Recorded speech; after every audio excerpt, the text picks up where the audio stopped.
What is going on, guys? Today we're going to be looking at the desaturation node. So this node basically does exactly what it says. It desaturates a part of a material. So if we were to look at the cannon, for example, here, I've already got it set up with a bunch of other stuff I can control.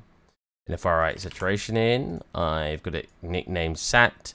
And as I turn this up, we can desaturate the part of mesh. So this is actually just on the cannon bit here. So if we look like right here, turns to 0.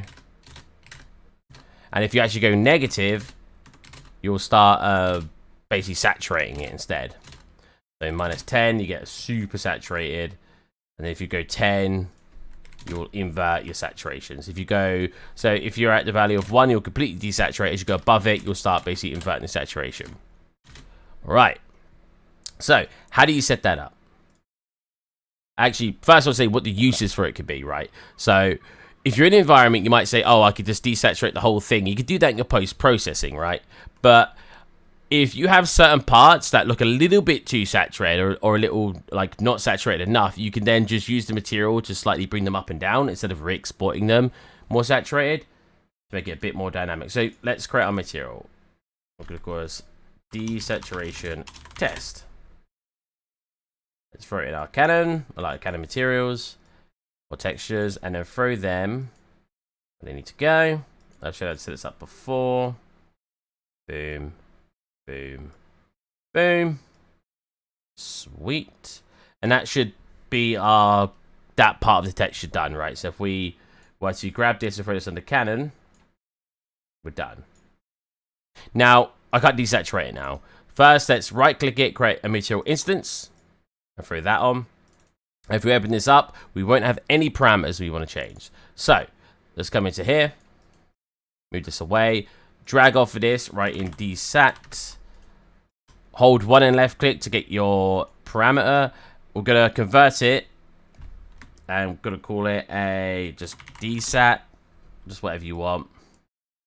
If you want to get that quicker, you can hold S and left click, which will create your scalar automatically. I have the habit of 1 left click and then just converting to a scalar, but it really doesn't matter which way you do it. I plug that in. At a value of 0, it won't do anything. So if we click apply, and I double click it, as you can see, 0 is nothing. I turn that up, and that color will slowly disappear.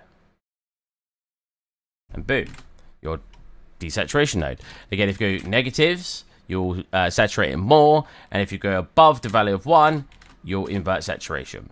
Now, you can, if you want to make sure you don't go between these values, for example, we can, so if you only want it to desaturate, you can set your slider minimal and slider maximum. So if you set maximum to 1 and click apply, it will now limit. So if we got that, it will now limit the ability, so you can only go between 0 and 1.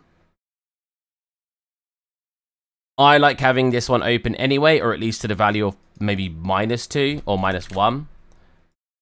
So that way you can at least saturate it a little bit.